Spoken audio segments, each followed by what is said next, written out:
Bharatiya Janata party के नेता रविशंकर प्रसाद इस वक्त प्रेस कॉन्फ्रेंस कर रहे हैं, सीधा रुख करेंगे। स्वाभाविक है, Hindenburg is again at the same game.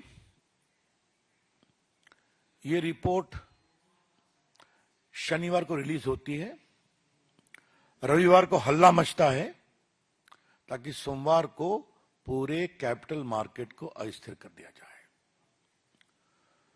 थोड़ा इसके बैकग्राउंड को समझना जरूरी है। भारत की अर्थव्यवस्था बहुत तेज गति से बढ़ रही है, इस पर चर्चा हम लोग कर चुके हैं। क्या वर्ल्ड बैंक, क्या मूडीज, क्या अदर्स, सबों ने भारत की ग्रोथ रेट को बहुत अप्रिशिएट किया है। भारत में one of the highest global FII, FDI आए हैं।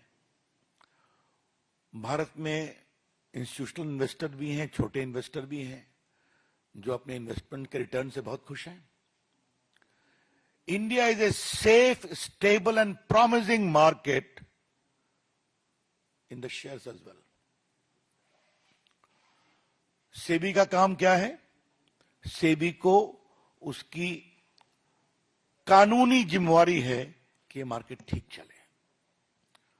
और जो मित्र इसको फॉलो करते हैं, आपको मालूम है कि सेबी एक्ट में सुनवाई का प्रावधान है, निर्णय होता है, उस निर्णय के खिलाफ एक अपील का भी प्रावधान है, जहां जजेस भी बैठते हैं, हाई कोर्ट के चीफ जस्टिस या सुप्रीम कोर्ट रिटायर्ड जज, और उसके खिलाफ एक अपील का प्रावधान सुप्रीम कोर्ट में भी है।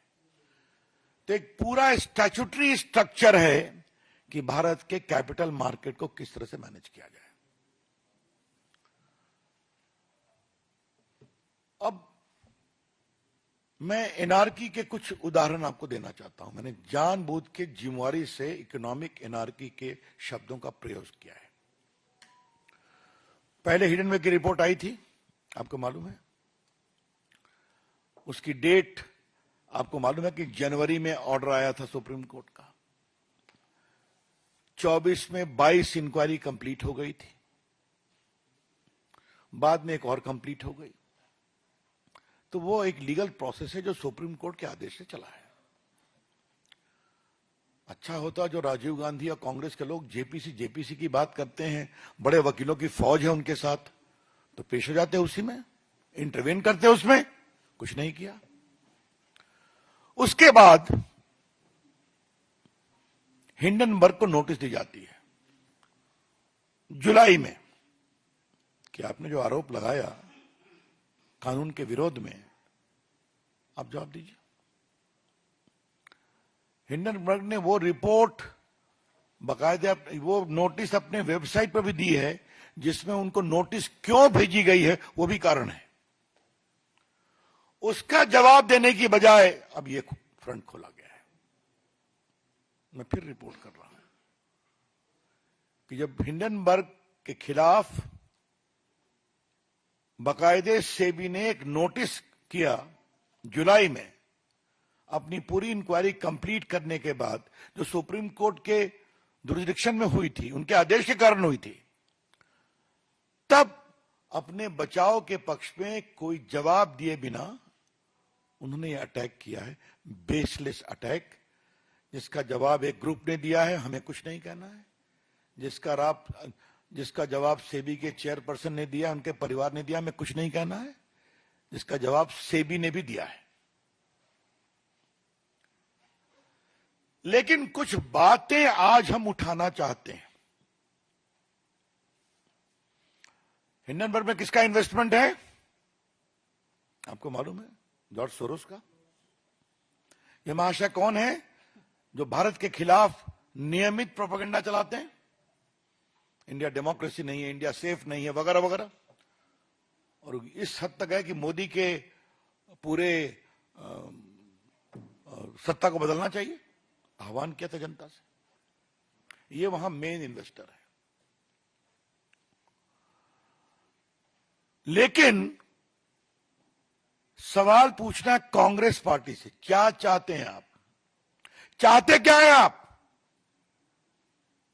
देश मोदी की से नफरत करते हुए कांग्रेस पार्टी आज हिंदुस्तान से नफरत करने लगी है।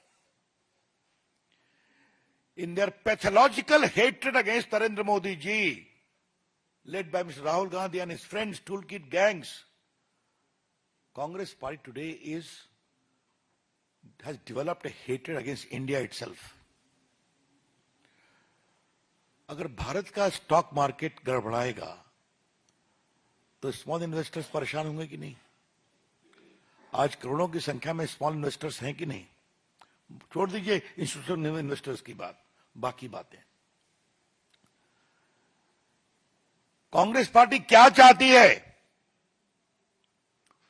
भारत को वही कंट्रोल राज में ले आया जाए, नेहरू जी के समय वाला, जब भारत को दाने दाने के लिए परेशान होना पड़ा था कि उनकी सरकार नरसिम्हा राव के प्राइम मिनिस्टरशिप में भारत को ओपन करना पड़ा था, एफडीआई में, एफआईआई में। क्या वहीं जाना चाहते हैं क्या? टूल किट वालों को तो कोई मतलब नहीं हिंदुस्तान के विकास से। उनके लिए उनको तो हम जवाब देते हैं और देते रहेंगे, वो कभी सफल नहीं होंगे। लेकिन कांग्रेस पार्टी को क्या हो गया है, जिसने 55 साल तक देश में राज किया है? क्या मतलब है इसका? मतलब कहीं से कोई चिट मिल जाए। कांग्रेस पार्टी की पॉलिटिक्स में एक टूलकिट पॉलिटिक्स है, दूसरा है चिट पॉलिटिक्स। परीक्षा में तो चिट मिलती है, कार्रवाई भी हो रही है, लेकिन कांग्रेस पार्टी, उनके नेताओं को जो चिट मिलती है उसका क्या किया जाए? कभी राफेल की चिट मिल गई तो लगे हिंदुस्तान में घूमने, वो सुप्रीम कोर्ट से हारे, माफी मांगना पड़ा, कंटेम्प्ट हुआ उनके खिलाफ। फिर एक दूसरी चिट मिल गई, हिंडनबर्ग की पहली रिपोर्ट, वो चिट मिल गई, उसमें सुप्रीम कोर्ट ने, मैंने बताया कि 24 में 23 इंक्वायरी कंप्लीट हो गई। अब हिंडनबर्ग को जुलाई में नोटिस की गई है, तो फिर ये काउंटर प्रोडक्ट हुआ। अब ये चिट पड़ गई, जेपीसी लाओ, इंक्वायरी कराओ। मतलब भारत के पूरे स्टॉक मार्केट को क्रैश कराओ, छोटे इन्वेस्टर्स के पूंजी निवेश को समाप्त कराओ, भारत में कोई आर्थिक निवेश न हो विदेश का, एफआईआई और एफडीआई, वो सबको रोको। Because Indian investment scenario is not a safe position. यह है इनकी सोच। मैं कांग्रेस के पुराने नेताओं से कहूंगा, जिन्होंने भारत को खोलने में काम किया था, इकोनॉमी को, कि कब तक आप खामोश रहेंगे? जब चमन उजड़ जाएगा। लेकिन चमन उजड़ेगा नहीं।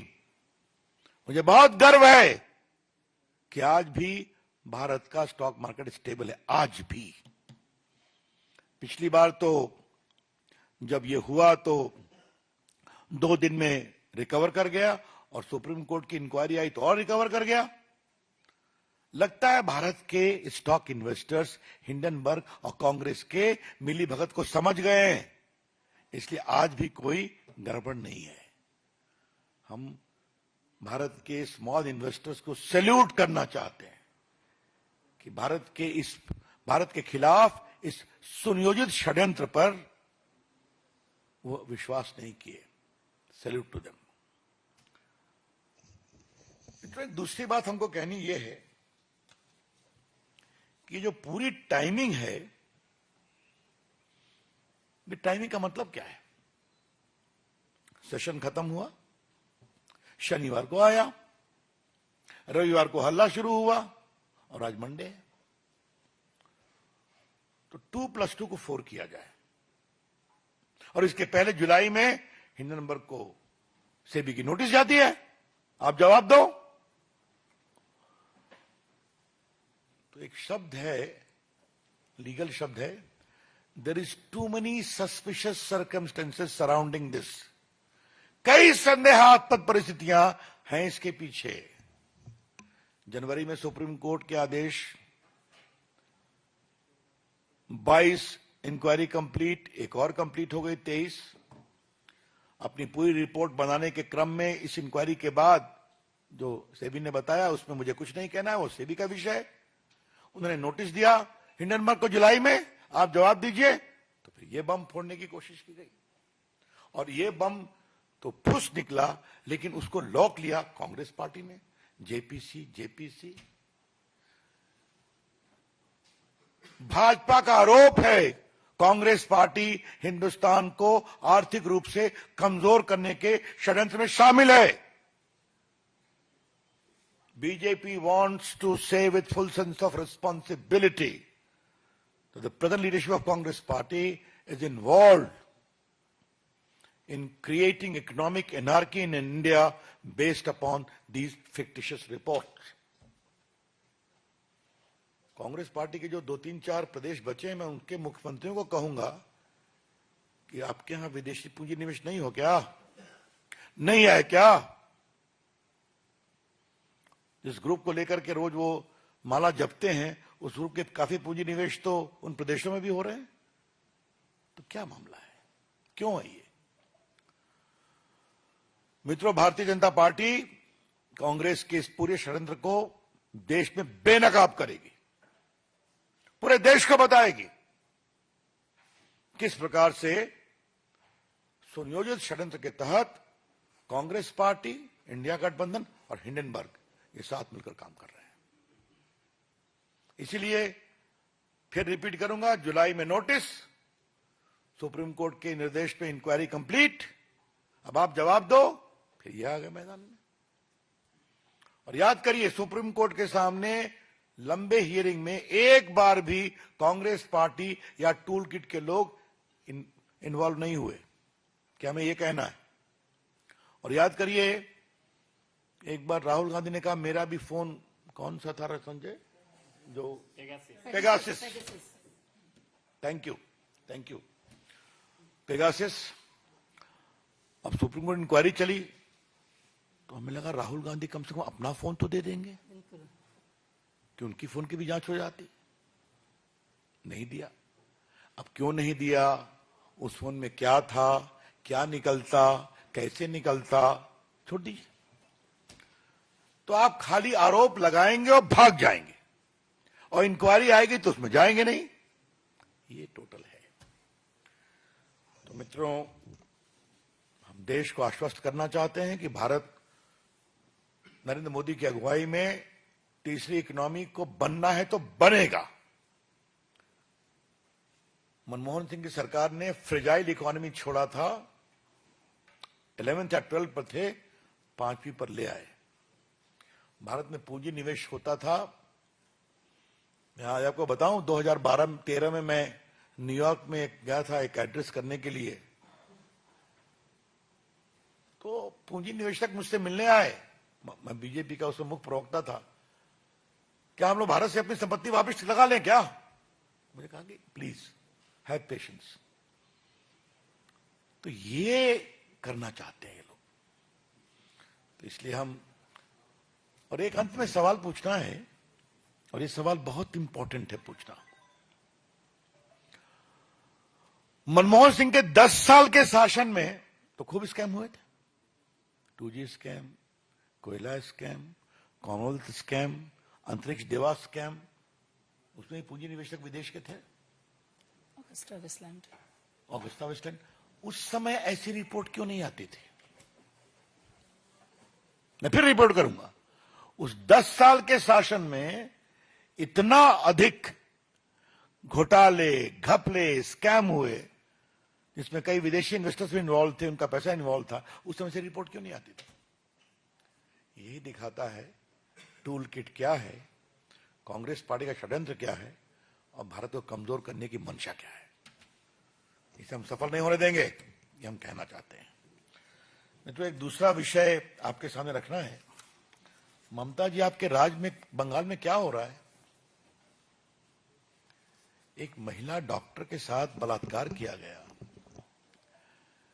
दरिंदगी की हद कर दी गई,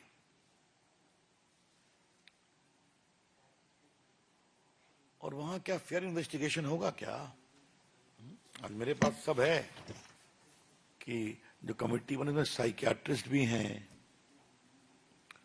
वहां के डॉक्टर कह रहे हैं कि वो रात में आराम करने क्यों गई थी ऊपर में, तो 2 बजे अगर किसी का शिफ्ट खत्म होगा तो जाएंगे नहीं क्या? हमारा आरोप है कि कुछ टीएमसी के समर्थकों को भी डाल दिया गया है उस कमेटी में, और किसी को पकड़ करके खड़ा किया गया है, वो एनजीओ एक्टिविस्ट है। और एक खबर भी चलाई जा रही है, मैंने पढ़ा अखबार में कि उसने 4 शादियां की, 3 डाइवोर्स हो गया, एक। क्या मतलब है? इतने गंभीर, आज देश भर के डॉक्टर आज धरने पर हैं, और वहां तो सारी महिला डॉक्टर, बाकी लोग सड़कों पर हैं। ममता जी, आपकी सरकार में तो विपक्ष को जो होता है हम जानते ही हैं, चुनाव में तो होता है जानते ही हैं। मैं कई बार आपसे बात कर चुका हूं। क्या अब वहां की डॉक्टर बेटियों के साथ बदसलूकी पर भी ये कहा जाएगा? हा?